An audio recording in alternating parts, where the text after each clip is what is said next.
Hello fellow residents of Tamriel, it is the Beeve welcoming you back once again for another video. This is for a Magicka Dragonknight.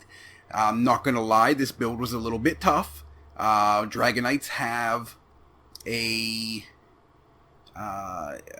had problems with sustain for the most part.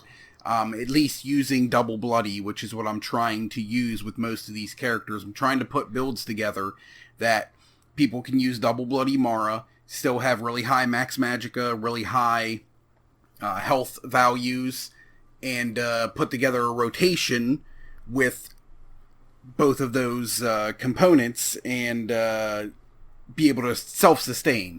You know, trying to make builds that people can easily put together, things that don't always require the the meta gears that you find in trials and whatnot.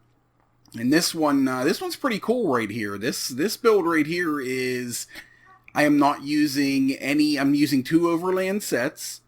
I am using a very easy to get monster helm, and I am not using any maelstrom weapons with this. Now, maelstrom weapons and better helms and whatnot and better gear are obviously going to make this build better. But just starting off, it's the stuff that you can very easily get. To go over character sheet real quick, 44,860 on maximum magicka with a 719 recovery. Maximum health is 17,657. Maximum stamina is 10,027. Spell damage of 2115 and a spell critical rating of 55.3. Now, when we go onto our back bar, magicka goes up to 46,210, and spell critical went up to 62.3, and that's because I'm using a precise staff on my back bar for extra spell critical rating. Our resistances sit in the 17,000 and 12,000 range. Both are very good resistances, and I'll show you a variation that you can use with this as well that will give you even more resistances and make you a little bit more tankier as well. 64 points in my magicka. I am using the Shadow Mundus Stone for increased critical damage. I am using Disastrously Bloody Mara. Now, gear-wise, I am using 5 pieces of Mother Sorrow. I am using 5 pieces of Crafty Alfiq. And I am using the Alumbris Head and Shoulders. Alumbris you can find in Vet Crypt of Hearts 1. And the shoulders are in, obviously, the Undaunted chests. Let's see. Crafty Alfiq, you can find this, it's an overland set in Elsewhere. And the Mother Sorrow is an overland set that is found in Dasan. And I'm using two lightning staffs with this ability, or with this build. The lightning staffs, like I've went over before, they're very easy to get. There is the Silent Mire, which is in the bottom right-hand corner of Dasan. There is a quest there at Silent Mire that you can do that will give you a green infused lightning staff of Mother Sorrow. And you can do the quest with multiple tunes and get multiple lightning staves of Mother Sorrow, so these weapons won't cost you a dime. So, the lightning staves, I have one infused with a weapon damage enchantment on it. And I have the other precise with a shock damage enchantment on it. I refer to this build as my Scorched Lightning build. You'll see that here in a moment. My jewelry. All 3 pieces bloodthirsty, and I have weapon damage enchantments on all of them as well. Skills.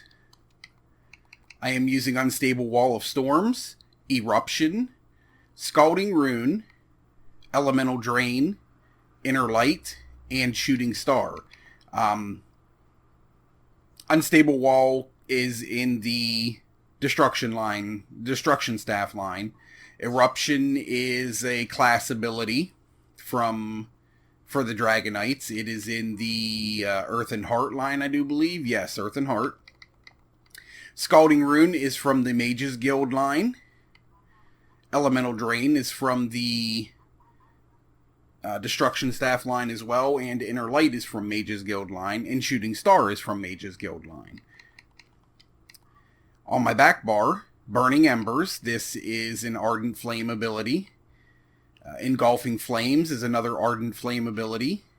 Flames of Oblivion is another Ardent Flame ability. And Molten Whip is another Ardent Flame ability. Plus I have Inner Light, once again. And I have the Standard of Might on my back bar. I have all of my passives in Ardent Flame, Draconic Power, and Earth and Heart filled out. All of my passives in my Destruction Staff line. All passives in Light Armor. And the first 3 passives in the Heavy Armor. I have my Banish the Wicked in the Fighters Guild for extra ultimate against Daedra and Undead. I have all of my passives in the Mages Guild filled out. I have all of my passives in the Undaunted line filled out. I am a High Elf, and I have all of those passives filled in as well. And I make sure that I at least have my medicinal use here, so I get a 100% uptime on all of my potions. Champion points at the moment, I got 40 in Warlord, 75 Tenacity, 75 Arcanist. I have 75 in Tenacity because this is going to be a heavy attack rotation to keep up our Magicka. 72 Tumbling, 8 Shadow Ward. I dodge roll more often than I block, so I keep a lot of points in Tumbling. And I make sure I have 75 points in for this Treasure Hunter perk. In my blue tree, the Mage tree, I got 56 Elfborn, 49 Elemental Defender, 31 Spell Erosion, 19 Staff Expert, 40 Master at Arms, and 75 Thaumaturge. That's what you've seen, I think, on all of my Mage tunes at this point, that same exact setup. In my Warrior tree, we have 72 Ironclad, 26 Spell Shield, 26 Light Armor, Hardy 49, Elemental Defender 49, Thick Skinned 48. Now, this rotation is very expensive. Very, very expensive, unfortunately. So, I'm going to be using Elemental Drain, and for the sake of being able to sustain, I would suggest keeping this on the bar right here unless you have somebody else providing minor magic steal for you, or if you have a healer that is, if you're getting a good bit of shards, a good bit of bubbles, if somebody's wearing Hollow Fang, or if somebody is wearing Symphony of Blades, then you could flex slot this. You could put something else in here, maybe Coagulated Blood, so that you can heal yourself. Maybe Spiked Armor to be able to give yourself more resistances, plus add a little bit more damage with that Spiked Armor as well. You could go with Channeled Acceleration for more critical damage done. There's a lot of possibilities, but if you don't have group utility where you're getting back some Magicka, you may just want to leave your Elemental Drain on right here, because it does provide minor magic steal for 23 seconds. As long as you're damaging the target that has it applied to it, you're going to restore 300 Magicka every 1 second while damaging them. So that goes a long way for helping with sustain. So we're going to apply this first, and then we're going to Light Attack, Unstable Wall, Light Attack Eruption, Light Attack Scalding Rune. We're going to bar swap. I will always Light Attack Engulfing Flames, Light Attack Burning Embers, Light Attack Flames of Oblivion. I will do a fully charged Heavy Attack. I will Light Attack Molten Whip, and then bar swap and start over. I will reapply Elemental Drain as it is falling off, I'll add that into my rotation, and it's a very easy ability to bar swap from, so it doesn't add a whole bunch of time to your rotation either. The reasoning that I do this, I always make sure that I get all three of these abilities right here in, the Burning Embers, Engulfing Flames, and Flames of Oblivion. I always make sure I get these in and then do a fully charged heavy attack before I use my Molten Whip. And that is because while this is slotted on this back bar, whenever you activate a different Ardent Flame ability, you gain a stack of Seething Fury, which increases the damage of your next Molten Whip by 33%. And your weapon and spell damage by 75 for 5 seconds. This can stack up to 3 times. So, if I hit all 3 of these, I've stacked up, 225 spell damage. And then that 225 spell damage is going to keep going off. It's gonna buff all the damages over time I have going on currently, plus the fully charged heavy attack I'm doing. And then after that fully charged heavy attack, I'm going to do that light attack and then hit with this Molten Whip. And this Molten Whip will hit like a monster because of it. So it's a really good setup how I have it right there. My inner light on both bars are just there for the maximum Magicka and the spell critical rating for the Major Prophecy. The Shooting Star here is here for a little bit more Magicka because of the Mages Guild passives. Plus, it is a really good ultimate in a trash mob situation because it's going to do a lot of damage on impact. It's going to do damage over time.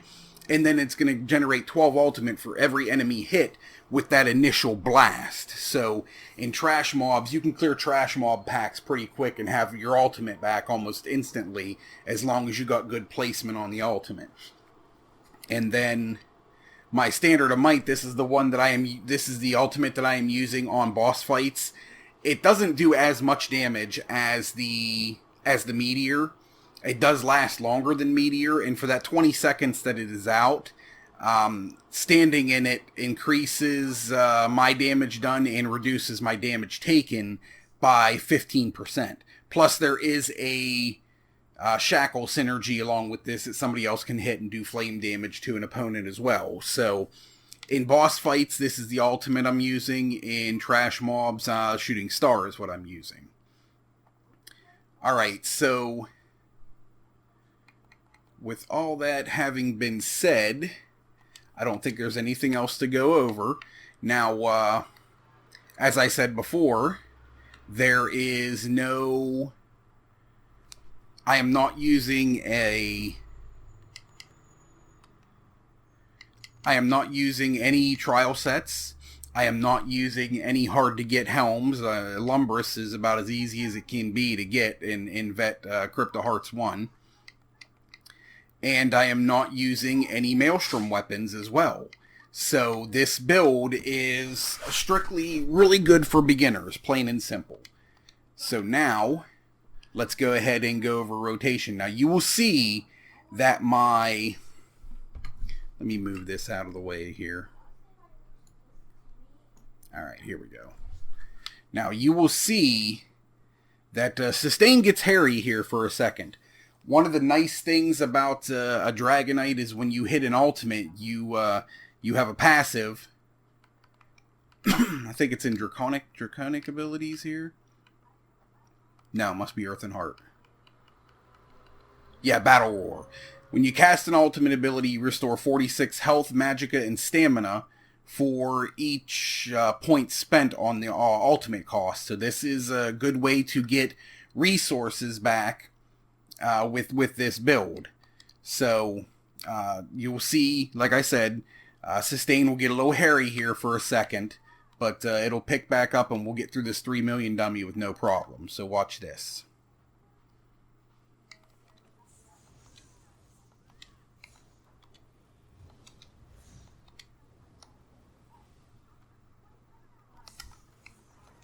You see that that Alumbris, I had both the fire and lightning proccing at the same time there. That's why I refer to this as my Scorched Lightning build.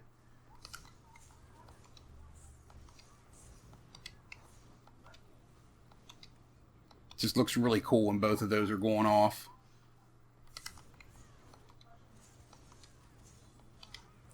I'm going to reapply my elemental drain there because it was getting ready to fall off.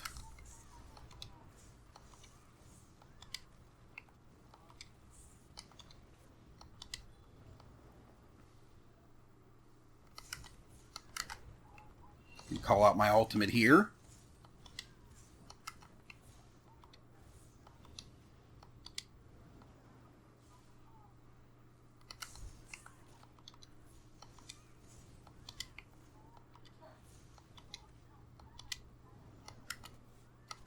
And I'm going to use my lava whip almost as like an execute to finish this off as well. There we go. 39,720. It's a little lower than I normally would get. I can go back through and show you a few things here. The parts before this, 41,000, 39,000, 40,000, a couple goofy ones. Here's a 42,000, 42,000, 42,000, 40,000. So you will sit right somewhere between high 39s to low 40s into low 42s. So while this is not the craziest DPS that you're going to find on YouTube, it is a build and a setup that is very easy for anyone to get their hands on. A rotation that will be easy enough to do and keep. It's a rotation that's easy enough to do and does a lot of damage.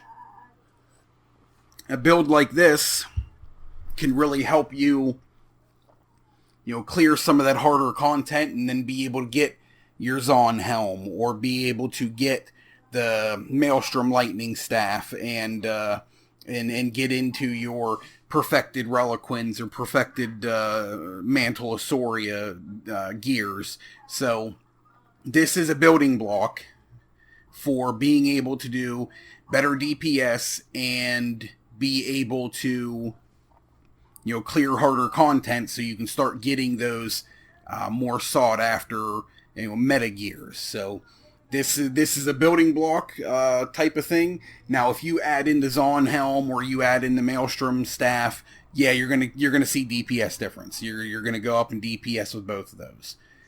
If you're adding in different gear sets, you should see some of those trial gear sets like Soria or Perfect Soria or Spell Strat or your perfected False Gods or even False Gods.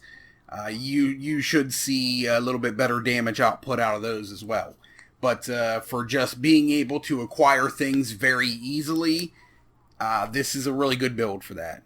So I don't really think that I have anything else for you at that point. I was just hoping to be able to put together something that does really good amounts of damage and doesn't and it isn't really hard for you to pull off the rotation as well. So pretty simple static rotation, very simple, easy to find gear sets, and really good DPS output in the process. So yeah, I think that's all I got for you guys. I can't think of anything that I missed here. Oh yeah, 1 second. Now one of the things that I was talking about as well is if you do have a group that you're able to get resources back from, and you have the ability to take this elemental drain off because you're sustaining just fine without it, one of the things that you can put in this place right here is volatile armor right here. Your volatile armor is it's going to increase your spell and physical resistance by 5,280. You're going to release a spray of spikes around you, causing enemies hit to take 11,130 damage over 10 seconds. And while active, the armor returns 1539 magic damage to any enemy that uses a direct damage attack against you. So you could slot something like this in here, hit it, get a little bit more damage over time from the armor, and then the big thing that you get from the armor is, look at those spell and physical resistances there at that point then. You're looking at 22,000 spell and 17,000 physical resistance. You are able to be a lot tankier in dungeons and in trials, helping keep yourself alive, and helping keep your healer from having to heal the crap out of you all the time as well. So that's one of the flex spots that you could do to make yourself a little tankier in dungeons and whatnot if you're running with a group that has really good resource regeneration for the group. So just food for thought right there. And keep in mind as well, guys, like, we are still below penetration cap with this build. Penetration on that was to 12,930, which is almost 6,000 below penetration cap. When you're running with a tank that's using Alkosh, or when you're running with a group that is applying a crushing glyph, or minor breach or minor fracture, running with a healer that is applying combat prayer, all of those things are going to buff you.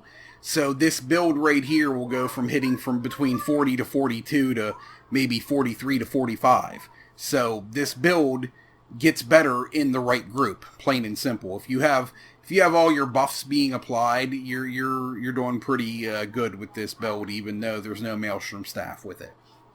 But I think that is it, guys. I don't have anything else to go over. Thank you very much for tuning in. If this is something that helped you, please give us a like, and give us a subscribe as well. That would be kind of cool. If you do subscribe, make sure you hit that bell icon to get notified when we post other videos. And